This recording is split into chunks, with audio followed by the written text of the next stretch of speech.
Thank you for that introduction, Nicholas. My name is Nils Thommesen. I'm an equity research analyst at Fearnley Securities, and I will guide you through some of the trends and also the outlooks for the global shipping markets. And if we look at earnings across the various segments in shipping, I think it's fair to say that we are in the midst of an upcycle on average.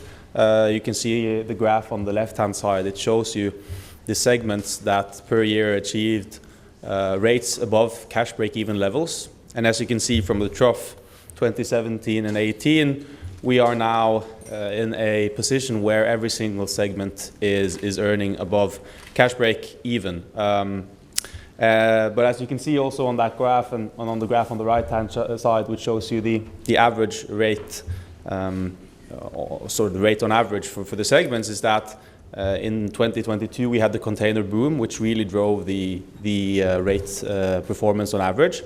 Now we are a bit higher than we were in 2023, which is due to a combination of lack of supply in several of the segments, firm demand side, but this year it's also partly driven by geopolitics. And what happened last year when the Red Sea closed has had a significant impact on shipping. And as you can see on the right-hand side, especially for containers, car carriers, this has had a significant impact, with vessel having to route around the Cape of Good Hope and then stretching the fleets for the respective segments. We have, as you can see on the left-hand graph, 8% of the total fleet passed through the Suez Canal in 2023, and the impact is a bit different for the various segments, but overall this has had a positive development for the shipping freight rates. And what we've seen over the past years is that the order book is growing, especially for LNG, car carriers, LPG and containers, which are probably also the segments where I've seen the relatively best performance over the past 3-4 years. We're also seeing the order book in tankers pick up. That's primarily driven by product the orders, whereas dry bulk is still around 10%. And the order book is, yes, high, but if you look at it from an average perspective, we're still below the levels we saw in the mid-2000s, when the order book on average was around 50-60% for some years. And I think it's fair to suggest that we need more new builds to the global fleet on the basis of an aging fleet. So on the right-hand side, you see the fleet age on average for the global fleet. And as you can see, we are now above the levels we had in the mid-2000s. So when the wave of new builds that were ordered prior to the financial crisis hit the water, that gave the fleet a huge renewal. But on average, we are now seeing that the lack of ordering that occurred from 2016 and onwards to today is having a big impact on the overall average age. And with the backdrop of a fleet that needs to be more efficient, that needs to have a lower total footprint from an emission perspective, it doesn't make sense only to operate the old ships. So new builds are needed, and what we're seeing now is that yards are pretty much full until 2026. There are obviously potential for yard slots in 2027, but that's probably only reserved for some sectors at currently. And we still see containers and LNG are the dominating segments for the order book. Well, we do expect clearly more to come, but I think for some segments you need to look to 2028 if you want to make a meaningful order. So it essentially means that while the order book has come up, there is still a need to order vessels for especially dry bulk and tankers to avoid sort of an aging fleet in the longer term. And sort of the strong rate environment, coupled with inflation on core materials like steel, equipment, and increasing labor costs, that has led to higher new building prices. Also coupled with the fact that yard capacity is much lower now than it was during the last upcycle.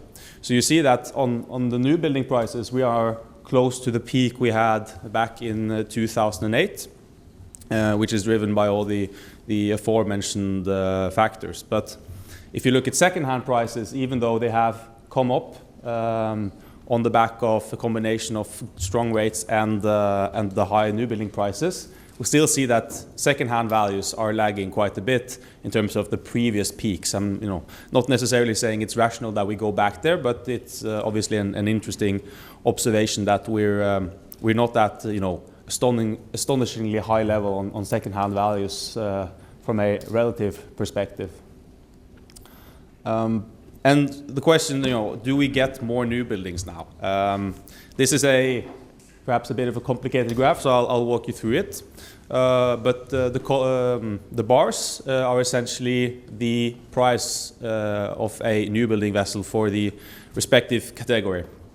So a VLCC costs $130 million to build, and a LNG vessel is $250 million.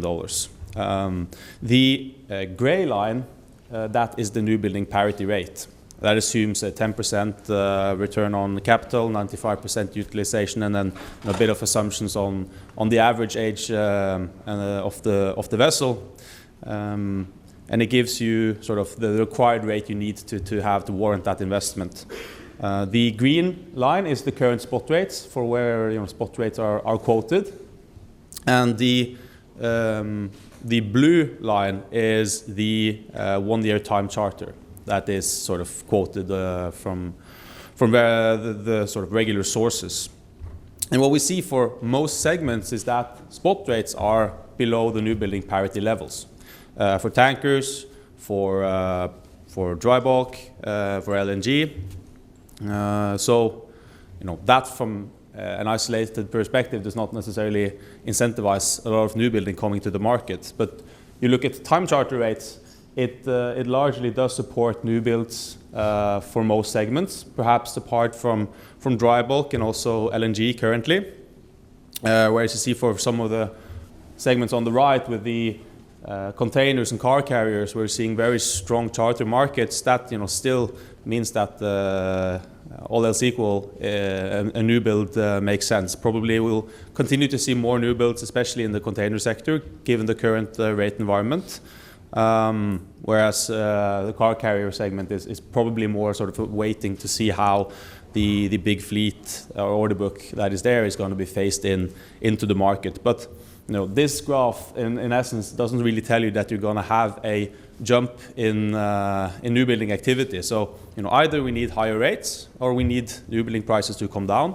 Our expectations is that over the next 12 months we're not going to see a big drop in the new building prices, just on the fact that the yards are quite comfortably filled, so they don't have to lower their requirements, and also the fact that the inflationary pressures that we've talked about for the past years are still there, and although we think yard capacity will come up in the longer term over the next 12 months, it's still quite limited. So again, that's sort of the backdrop that we have.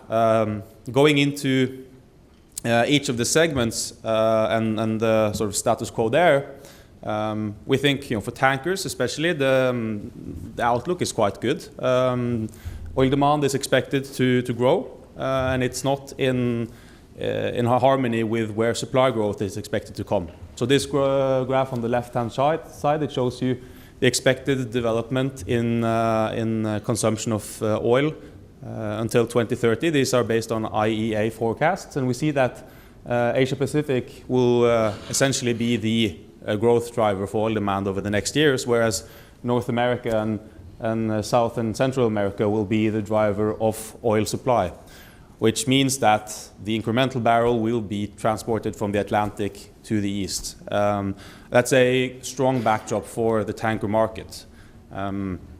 And especially the crude side, but obviously, with the trickle-down effects and cascading, it should positively impact the entire tanker category.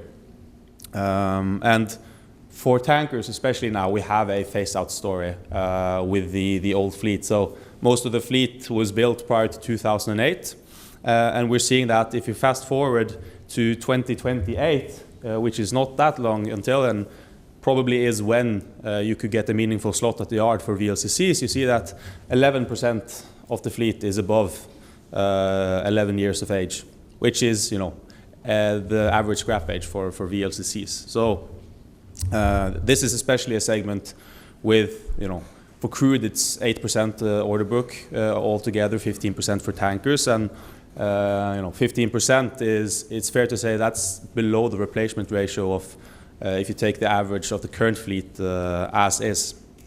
So that means quite a good outlook for tankers. On the product side, that has been boosted dramatically by the closure of the Suez Canal and also has positively been impacted by the change in trade flows after the Russian invasion of Ukraine. So I think it's likely that we've seen a peak in the product rates, but still, expected to be at historically strong levels, which is worth keeping in mind. Then over to dry bulk.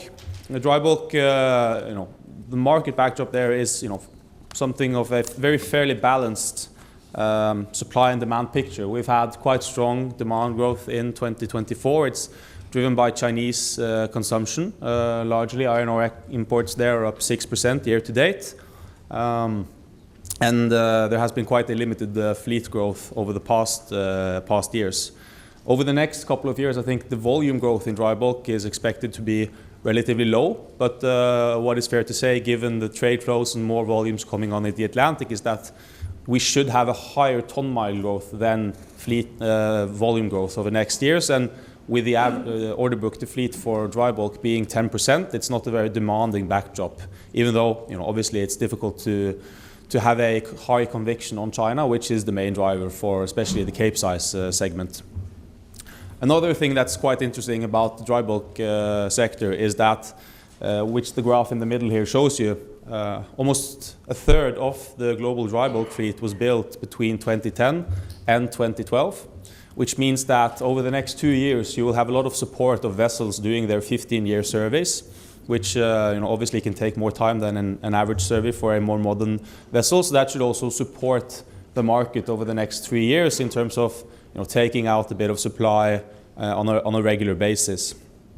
But I think short-term focus will be on China. Will we get more stimulus? Obviously impossible to tell, but I think what we see now is that the initial stimulus that have been announced, they are more about supporting the current housing market and prices there, and supporting consumer confidence, which is not necessarily incentivizing new projects that benefit the dry bulk sector, but that would obviously be sort of the second wave effect of the current stimulus that we're seeing now. So overall, dry bulk looks a fairly balanced market outlook, supported by a low order book. On the container market, I think it's fair to say the containers is the segment that has been benefited the most by the closure of the Red Sea.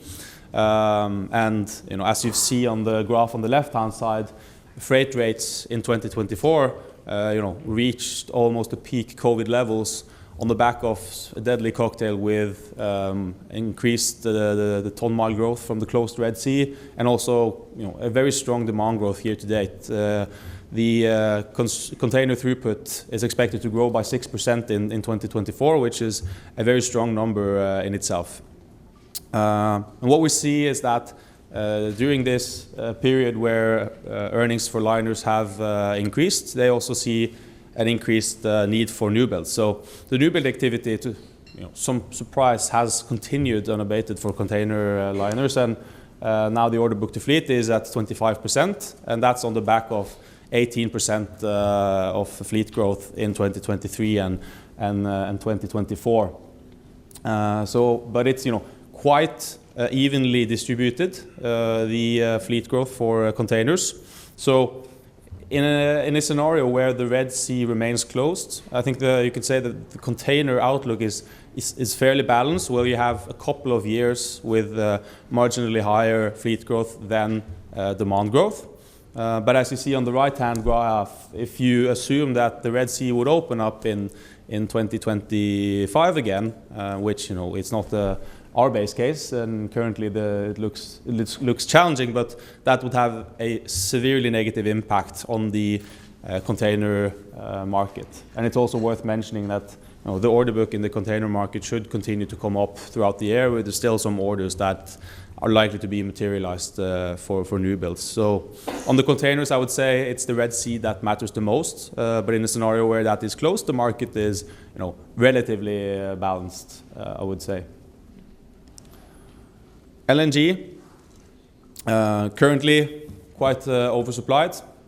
We've had 10%, or close to 10% fleet growth in 2024 and no real growth in liquefaction. So the left-hand graph, it shows you the current projects in operation and the liquefaction projects that are expected to come on stream until 2030.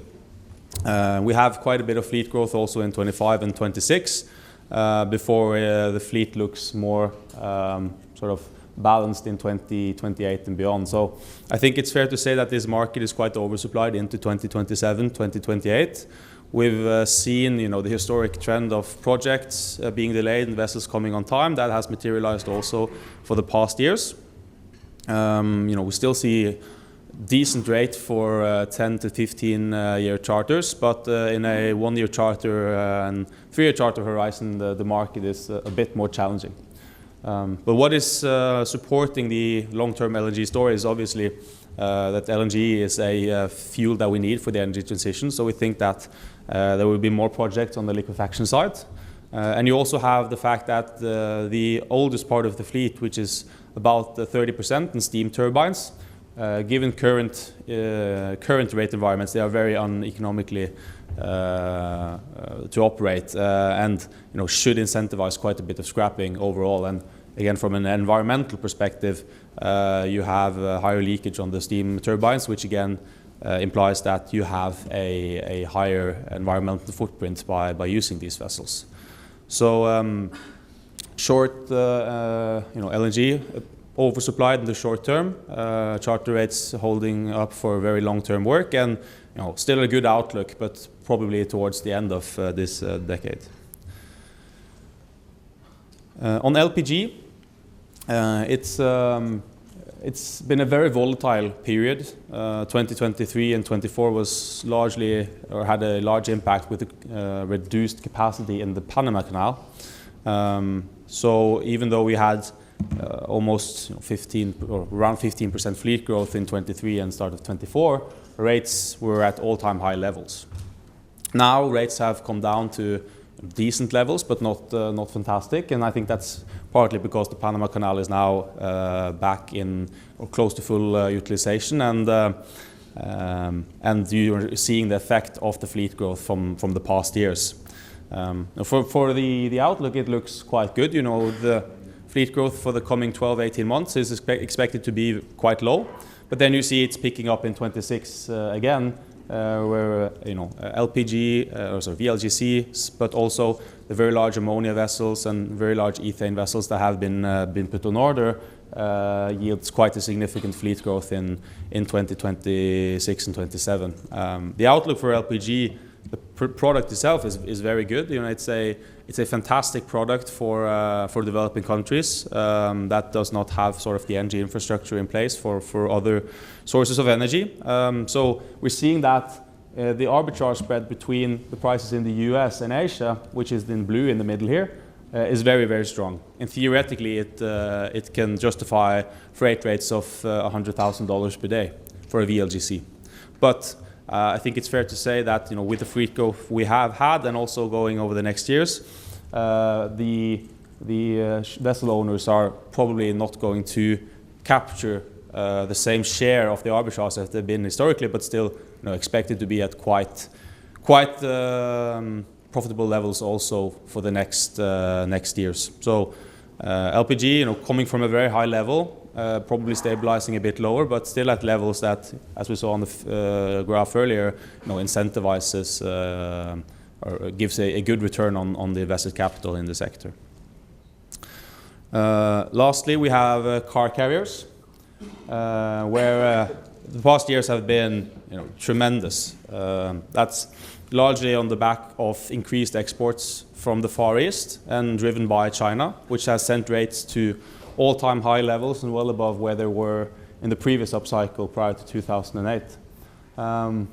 Car sales on a global basis is back to where it was pre-COVID. So it's not the fact that we are buying more cars, but it is that the trend of more exports from Asia is stretching the fleet to a significant impact. And if you look on the graph in the middle, which shows when the fleet has been built, there has been a significant underinvestment in the car carrier sector from around 2015 and then until when the market started to come up in 2022. So the market is heavily undersupplied by vessels currently, and we've had 4% fleet growth this year, and rates haven't really come off to a large extent, especially for the Panamax vessels, which is where the majority of the order book lies. And even though if you make some assumptions on scrapping and say that if we scrap every single vessel that is above 25 years in the fleet, it still looks manageable to absorb the capacity that comes of the car carriers. So it's more if the trend in exports from the Far East will revert or not. There's ongoing a lot of talks of tariffs, especially in Europe, and that shouldn't have a significant effect. Out of the Chinese exports, it's only about 8% that is EVs from China. But again, I think it's more the cascading effect. If we get more trade barriers followed by another trade barrier, that could take a toll on the car carrier market. But overall, the car carrier market looks quite strong. And the question is more, where are the rates going to come in when the market is normalized and is fairly balanced?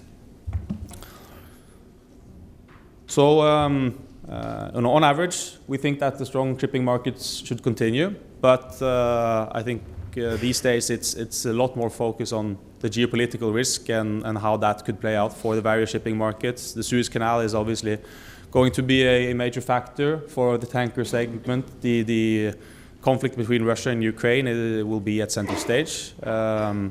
Trade war with potentially Trump entering the White House again. How will his actions be versus what he's been saying the past couple of weeks? And also clearly the situation in the Middle East, if that would escalate or not. We think that newbuild prices will remain at high levels. We expect more orders, especially for containers, but we see that there is a need for renewal, especially also for tankers and for dry bulk sector.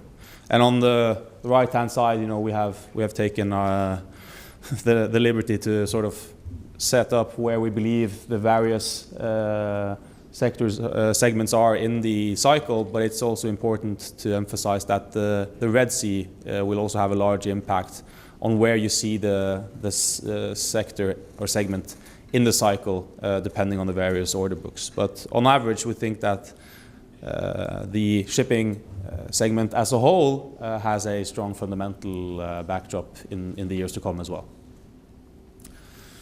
So that was all from me. Thank you.